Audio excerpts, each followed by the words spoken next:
My name's Shawntay. I'm from Meigs County. It's a little small town known as a village.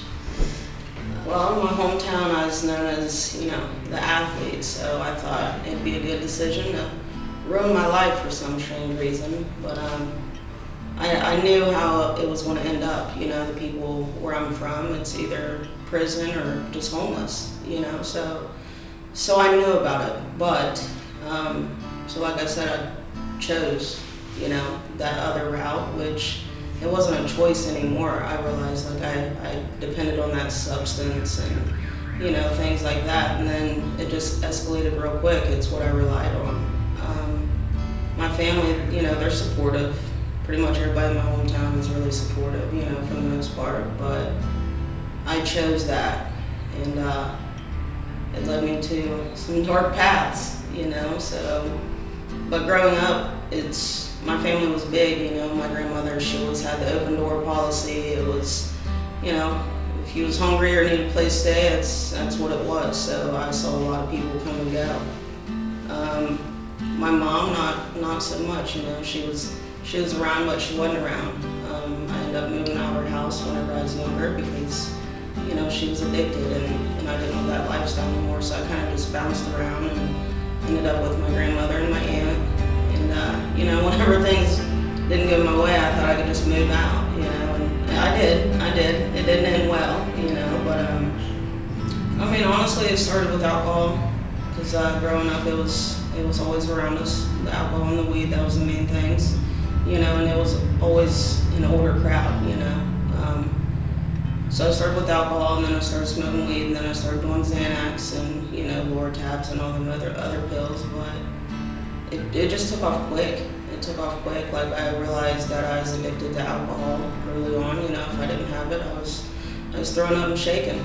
So here I was going into junior high and high school with little water bottles of vodka and and beer cans, just throwing it away like no one ever knew, but they knew. So eventually in high school, they realized that I was bringing alcohol to school and things like that. And just so happens, I was in high school. I thought I was going to be a phlebotomist, So I was working hard, but then I was also in active addiction, as in drinking and doing other things, and wasn't really sleeping. So it caught up with me, and eventually they kicked me out of the program, and that was rough. But I knew that I did that, and there was going to be consequences. But I thought, oh, no one's going to know, but.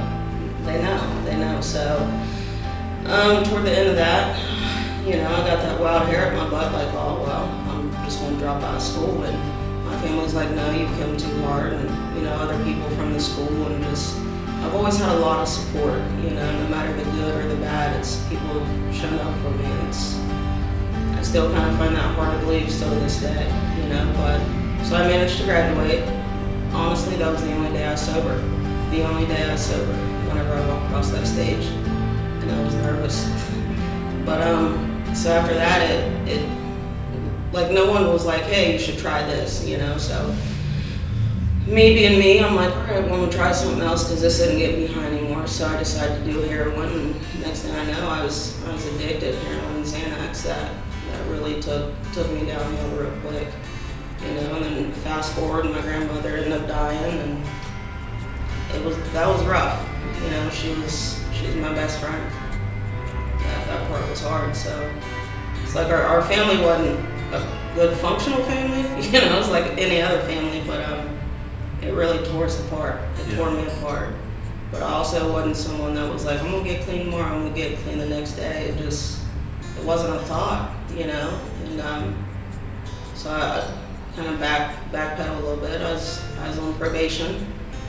Because within active addiction, I was, selling crack cocaine, so I ended up getting hit with a secret indictment.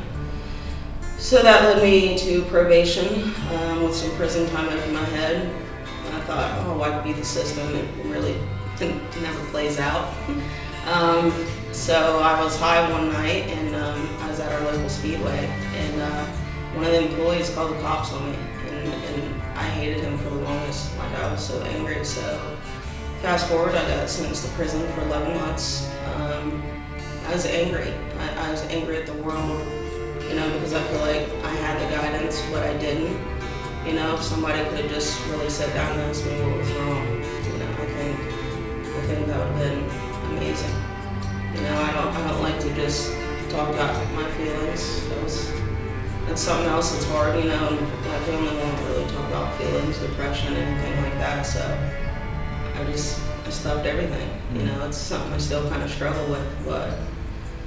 So anyway, I was in prison, I learned to forgive him, you know, and then I learned to forgive myself, you know, because I was angry, so angry at myself because I've let myself down, I've let my family down, I've let my friends down, you know, like I had potential somewhere, you know, but I just threw it away, honestly I did, because I just wanted to be somebody else, and it wasn't the best, but it made me who I am today, you know, so I did prison, I got out, I was out for 2 weeks, I turned myself in, I went to a lockdown rehab, STAR program, and honestly that saved my life.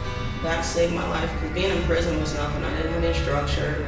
You know, I could be anybody I wanted to be, you know, but it turns out I was still just Shawntay from Meigs County, you know, no matter where I go. I'm country. You know, I'm proud of where I'm from, but so I did that, and I had this case manager in there that she really took the time to help me and to get to know me, and you know, I always told myself whenever I get out, like, I'm gonna pay that forward one day, you know, and that has always stuck with me, because she was just a complete stranger. She didn't have to sit down and help me and explain to me, and you know, because I still struggle with some of those things still today. You know, I went to rehab, like coping skills, I'm not gonna need that. I got out, started using them, it was every day, you know, part of my life, so I don't know, it's that, I wish that, you know, I could have went to rehab first, but it just wasn't in the cards for me, you know. So here I am, another statistic, you know, black, a number. I was devastated. That was another one of those things that I was thinking about, like, I'm screwed for life, but. So I ended up getting out of there. I went back to my hometown. I stayed there for a while. But then I realized that there was nothing there.